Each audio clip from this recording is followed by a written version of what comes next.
Good evening, everyone. And without wasting any time, I'll straight away come to the topic of the day as to what are the differences between the new tax regime.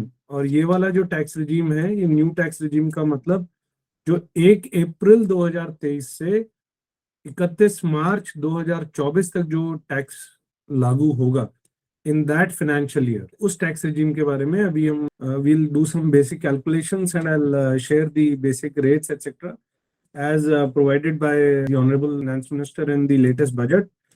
And once I've completed the calculation and the talk, आपके जो भी उससे related questions हो, you're most welcome to ask.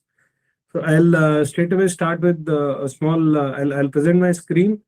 उसमें एक basic Excel है जिसमें पहले rates को cover किया गया है old and new tax regime के, and after that I have covered some calculations जो हम live calculation उसमें कर लें. ये this is how we start the sharing of the screen. As you can see on the left is the new tax regime.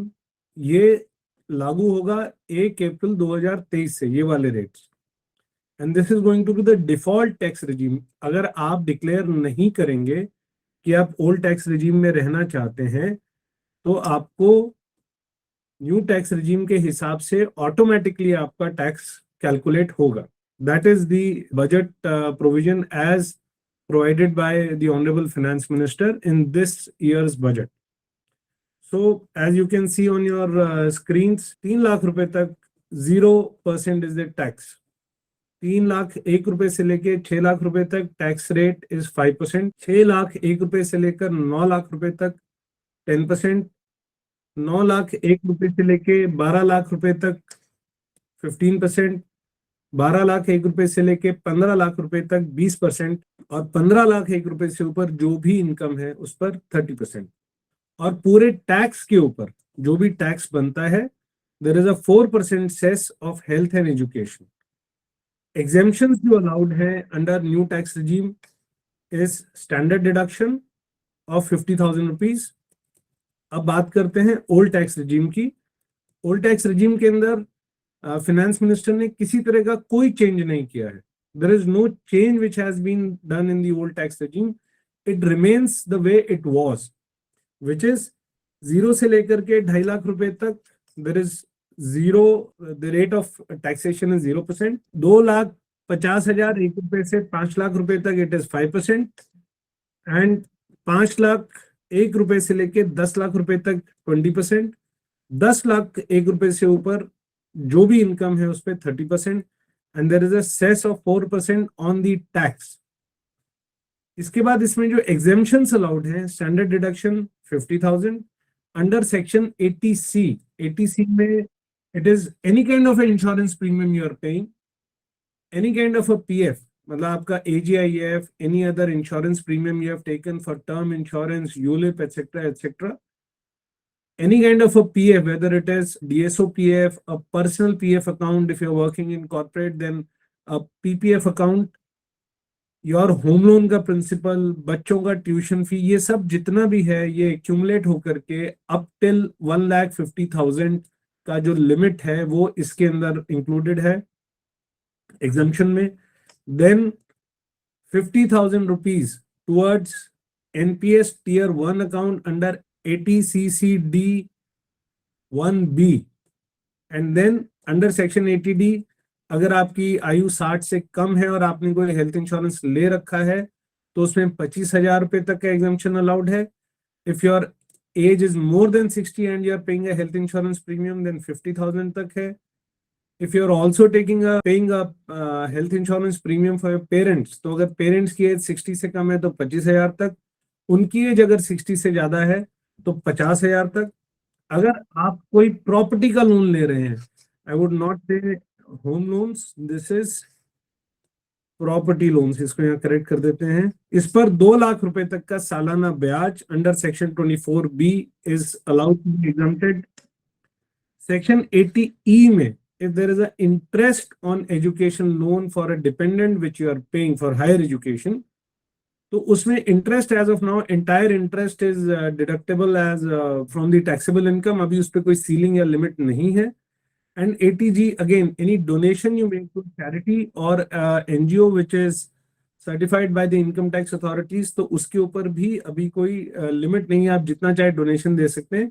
और वो उनको जितना एग्जम्पशन अलाउड है, 100% ऑफ द डोनेशन या 50% ऑफ द डोनेशन, वो आपकी टैक्सेबल इनकम से deduct हो जाएगा। उसमें कंडीशन सिर्फ ये है, that donation can not be made in cash, it has to be in cheques only. एक will shift to some basic calculation. ये यहाँ पर हमने कैलकुलेशन किया है, 24 लाख रुपए अगर किसी की सैलरी है, 24 लाख रुपीज का सैलरी है, अगर वो न्यू टैक्स रिजीम के अंदर, एंड रादर टू से नॉट सैलरी, साल का 24 लाख रुपए का इनकम है from different sources of individual, new tax regime में 50,000 रुपए का standard deduction if the person is a salaried individual. Taxable income बनी 23,50,000 रुपए, टोटल टैक्स बना 4,05,000 रुपए, सेस बना उस पर 4% का विच इज 16,200, और टोटल पेबल टैक्स बना 4,21,200 रुपए। मंथली पे आउट बना 35,100 रुपए। This is if you are under the new tax regime. Now if it is same income 24 lakh रुपए under the old tax regime, तो स्टैंडर्ड डिडक्शन 50,000 रुपए, 1.5 लाख रुपए का डिडक्शन है under 80C। This deduction includes, as I said, AGIF, it includes DSOPF, any kind of a PF, anything, any kind of ATC वाले जो deduction है उनकी ceiling है 1.5 लाख रुपए। तो अब इन्हीं इंडिविजुअल ने अगर सिर्फ 1.5 लाख रुपए की ही इन्वेस्टमेंट्स या सेविंग्स करी हैं अंडर ATC, और इन्होंने इसके अलावा कुछ नहीं किया, तो इनकी टैक्सेबल इनकम बनती है 22 लाख रुपए। In spite of the fact कि उनकी टैक्सेबल इनकम 22 लाख है, the tax outgo is higher under the old tax regime. It would be 4,91,400 rupees.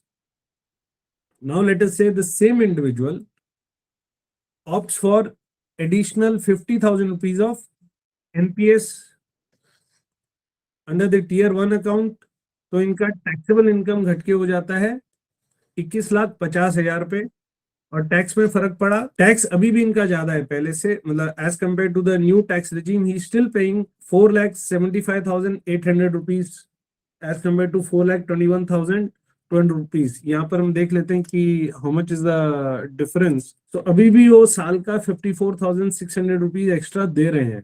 अब मान लीजिए यही इंडिविजुअल ने एक हेल्थ इंश्योरेंस ले रखा है जिसका वो 25,000 रुपए तक प्रीमियम पे करते हैं, तो उनका टैक्सेबल इनकम रहेगी 21,25,000 रुपए। तब उनका टैक्स बना, अभी भी वो ज्यादा टैक्स दे रहे हैं 46,800 रुपीज। लेटर से उन्होंने पेरेंट्स के लिए भी कोई टैक्सेबल मतलब प्रीमियम ले रखा है, हेल्थ इंश्योरेंस का प्रीमियम दे रहे हैं, और 50,000 रुपए का उधर बेनिफिट हुआ, तो इनका रह गया अभी भी ये टैक्स ज्यादा दे रहे हैं 31,200 रुपए साल का। अब आते हैं, अगर इन्होंने कोई होम लोन ले रखा है, चाहे वो सेल्फ ऑक्यूपाइड है या रेंट है या एक्सेट्रा, उस पे अगर ये 2 लाख रुपए तक का छूट ले पा रहे हैं on the interest paid towards the property loan, that is one जहां पे इनको अब इनका टैक्स जो है साल का 31,200 रुपए कम हो गया। ओवरऑल इनका पेबल टैक्स 3,90,000 रह गया as compare to the new regime जहां पर 4,21,200 रुपए है। अब अगर इन्होंने कोई चैरिटीज को डोनेशन दिया, लेट्स से 25,000 रुपए महीने का, 25,000 रुपए साल का, तो further there is a benefit, tax outgo कम हुआ, और now the person is saving comparatively a tax of 39,000 rupees. और अगर इन्होंने अपने बच्चों के लिए या बच्चे के लिए कोई एजुकेशन लोन पे इंटरेस्ट दे रहे हैं, let's say the interest payment is 1 lakh rupees a year, further now the tax saving goes up to 70,200 rupees as compare to the new tax regime. So अगर कोई इंडिविजुअल या कोई फैमिली काफी सारे प्रोविजंस और एग्जेम्पशंस का फायदा उठाती है, only in that case is there a possibility that the tax outgo would be lower in the old tax regime. Otherwise, the new tax regime has been made more, I would say कि उसके अंदर बचत ज्यादा है, खासकर जिन लोगों की आय कम है, जिनकी 7 लाख से कम आय है, बल्कि 7 + 50,000 रुपए स्टैंडर्ड डिडक्शन। अगर कोई सैलरीड एम्प्लॉय जिसकी टोटल वार्षिक आय ही 7.5 लाख है, वो तो पूरी तरह से न्यू टैक्स रिजीम में एग्जाम्प्ट है, जीरो टैक्स देना है। So the government का incentive is that more and more people move towards a new tax regime. But अगर आप सेविंग्स कर रहे हैं, अगर आपने already 80C, 80CCD, health insurance, home loan etcetera etcetera में अगर बचत कर रखी है, तो आपको ज्यादा फायदा ओल्ड टैक्स रिजीम में हो सकता है. This would be subject from individual to individual. ये बेसिक कैलकुलेशन है.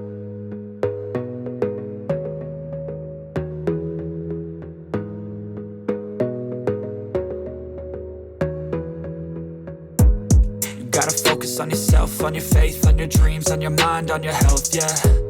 You gotta work, never tell, keep your head down.